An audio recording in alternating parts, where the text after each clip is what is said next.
7월 8일 오늘 만난 성경 말씀은 요한계시록 4장 8절에서 11절 말씀입니다. 이 네 생물은 각각 날개가 6개씩 달려 있었는데 날개 둘레와 그 안쪽에는 눈이 가득 달려 있었습니다. 그리고 그들은 밤낮 쉬지 않고 거룩하십니다, 거룩하십니다, 거룩하십니다. 전능하신 분 주 하나님, 전에도 계셨으며 지금도 계시며 또 장차 오실 분입니다 하고 외치고 있었습니다. 영원 무궁하도록 살아 계셔서 그 보좌에 앉아 계신 분께 그 생물들이 영광과 존귀와 감사를 드리고 있을 때에 24 장로는 그 보좌에 앉아 계신 분 앞에 엎드려서 영원 무궁하도록 살아계신 분께 경배드리고 자기들의 면류관을 벗어서 보좌 앞에 내놓으면서 우리의 주님이신 하나님, 주님은 영광과 존귀와 권능을 받으시기에 합당하신 분입니다. 주님께서 만물을 창조하셨으며 만물은 주님의 뜻을 따라 생겨났고 또 창조되었기 때문입니다 하고 외쳤습니다. 아멘. 오늘 만나러 만나주시는 하나님을 기대합니다. 인간은 의미를 찾아 떠나는 존재입니다.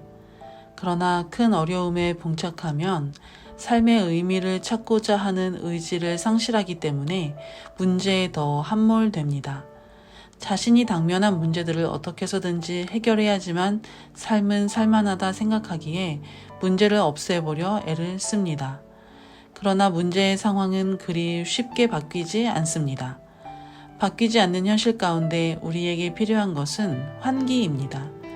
우리가 머무는 공간도 답답하면 창문을 열고 공기를 순환시켜줍니다. 문제 앞에서 우리는 어떻게 환기시킬 수 있을까요? 눈에 보이지는 않지만 문제로부터 우리의 시선을 거두어서 다른 무엇인가로 시선을 돌린다면 마음 가득히 있었던 문제에 대한 두려움과 모든 염려들이 어느새 사라지곤 합니다. 키에르케고르는 행복을 향한 문은 밖으로 열린다라고 말합니다. 현실에서 마주하는 고통에 집착하다 보면 우리가 완주해야 할 믿음의 경주에서 방향을 잃고 표류하게 됩니다. 하나님 나라의 가치를 쫓는 것이 아니라 하나님께서 뜻대로 지으신 목적을 잃어버리고 여전히 세상의 쾌락을 추구하며 살아가는 것이 방법이라고 생각하게 됩니다. 그리고 이 땅에서의 행복과 쾌락 그 자체에 지나치게 집착을 하게 됩니다. 이는 권력을 휘두르는 사람이나 또 불이한 현실에 순응하여 편리함을 선택하는 사람들 모두에게 해당합니다. 그러나 그것은 일시적인 것이지 영원하지 않습니다. 그러한 선택은 행복을 향한 문을 열고 문제에서 나가게 하는 것이 아니라 고통 안으로 들어가게 되는 것입니다. 사도 요한과 그리스도인 공동체가 처한 상황 역시도 그러하였습니다. 로마 황제의 권력과 박해 아래 삶의 의미를 상실한 사람들이 많았을 것입니다. 앞서 여러 교회에 책망했던 내용처럼 당시에 많은 그리스도인들이 로마 황제 숭배를 택하고 불의에 타협하며 배교를 하고 세상에서 편리함을 따라가고 있었을 것입니다. 마치 그것이 생명을 얻을 수 있는 유일한 방법이라고 생각했을 것입니다. 그러나 그렇지 않은 그리스도인들도 있었습니다. 지금 마주한 현실이 전부가 아니라는 믿음을 가슴에 품은 사람들이 있었습니다. 그때 하나님께서는 사도 요한을 통해 삶의 고통의 무게 가운데 짓눌려 있는 자들에게 환기의 메시지를 전하십니다. 하나님께서는 이 땅에서는 상상할 수도 없는 예배 현장으로 박해 가운데 있는 사도 요한과 그리스도인 공동체를 초청하십니다. 그들의 시선을 고통의 현실에서부터 들어 올리십니다. 하늘의 예배, 우리가 종국에 함께 맛볼 그 예배 현장으로 말입니다. 사도 요한이 본 하늘의 예배의 모습은 이러했습니다.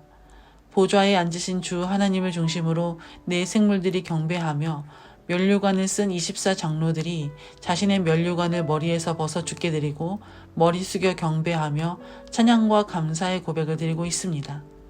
사도 요한과 그리스도인들이 맞닥뜨린 현실은 암울하지만 눈을 들어보니 하나님이 보좌에 앉아 계시고 그분을 둘러싼 경건한 자들이 진실로 하나님을 예배하는 것을 보게 되었을 때 그들이 비록 이 땅에서는 고통을 받고 있지만 하나님이 계시고 예배를 받고 계신다는 사실을 깨닫게 되는 것입니다. 그들이 겪고 있는 것이 전부가 아니라는 것을 깨닫게 되는 순간입니다. 세상에 무소불위할 것 같았던 통치자들의 잔악한 권력은 영원하지 않습니다. 하나님께서 살아계시며 이전에도 계셨고 지금도 계시며 또 장차 이 땅에 다시 오셔서 모든 만물을 새롭게 하시고 공의와 정의로 다스리실 것입니다. 그리고 이 땅의 모든 인간은 하나님의 뜻 가운데서 지음받았기 때문에 주께서 지으신 목적에 합당하게 회복되는 것이 하나님의 뜻이고 하나님 나라의 질서입니다. 그러나 순종하지 않는 권세자들에 대해서 하나님께서는 그분의 공의로 다스리실 것입니다. 빅터 프랭클은 인간이 고통 속에서도 삶의 의미를 찾아낼 수 있는 가능성이 있다고 보았습니다. 그렇기에 고통을 삶의 의미로 승화시킬 수 있는 것이 가능하다고 보았습니다.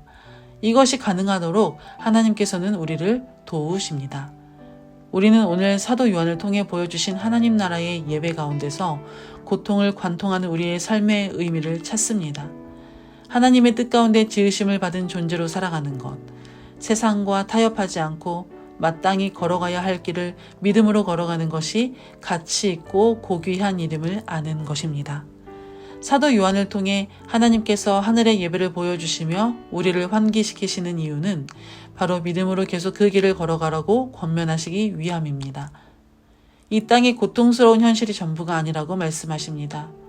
그동안 우리가 들은 말씀에 믿음을 얹어 끝까지 인내하며 걸어가자 요청하고 계십니다.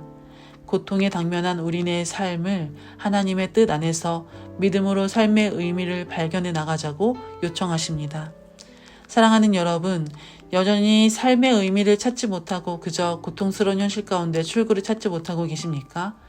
세상에 줄 수 없는 전혀 다른 차원의 방법을 선택하실 수 있기를 소망합니다. 우리의 시선을 믿음으로 하나님께 고정시켜 우리의 답답한 마음을 환기시킬 수 있기를 소망합니다. 답답할수록 하나님을 찬양합시다. 막막할수록 하나님을 예배하며 영원 무궁토록 살아계심에 역사하신 하나님께 마음의 창문을 열고 믿음으로 인내의 경주를 하며 하나님의 뜻 가운데 우리의 삶의 의미를 발견해 나갈 수 있는 저와 여러분이 되시기를 소망합니다. 기도하겠습니다. 사랑하는 주님, 사도 요한과 그리스도인들이 마주하며 살아내었던 고통스러운 현실이 여전히 우리를 둘러싸고 있습니다. 그러나 오늘도 하나님께서는 지금도 역사하시며 살아계시는 하나님을 예배하는 그 가운데로 우리를 부르고 계심을 믿습니다. 우리가 방황하다가도 다시금 믿음의 눈을 들어 하나님께로 우리의 시선을 고정하고 하나님의 뜻에 따라 지으심받은 그대로 살아가는데 우리의 삶의 목적과 의미를 둘 수 있게 하여 주옵소서. 오늘 하루도 그렇게 다시 오실 주님을 바라고 소망하며 묵묵히 이 길을 걸어가게 하여 주옵소서. 감사드리며 예수님의 이름으로 기도드립니다. 아멘. 이제 두 가지 기도 제목을 가지고 기도하시겠습니다. 먼저는 우리가 당면한 인생의 난제 앞에서 우리의 시선을 돌려 하나님을 바라보는 믿음을 가지고 믿음의 인내 경주를 온전히 마칠 수 있게 하여 주옵소서. 우리를 지으신 하나님의 선한 목적에 따라 우리 인생의 방향을 맞추며 걸어갈 수 있게 하여 주옵소서. 둘째로 사랑하는 우리나라가 하나님께서 주인 되시는 나라가 되게 하시고 날이 갈수록 보다 더 정의로운 정치가 이루어질 수 있는 나라가 되게 하옵소서. 또한 고통을 감내하며 여전히 하나님을 주로 모시고 살아가는 북한의 그리스도인들이 하나님 안에서 삶의 의미를 발견하며 하나님 안에서 지음받은 고귀한 가치를 잃어버리지 않고 살아갈 수 있는 믿음과 용기 허락하여 주옵소서. 이렇게 두 가지 제목으로 기도하신 이후에 개인 기도 하시겠습니다.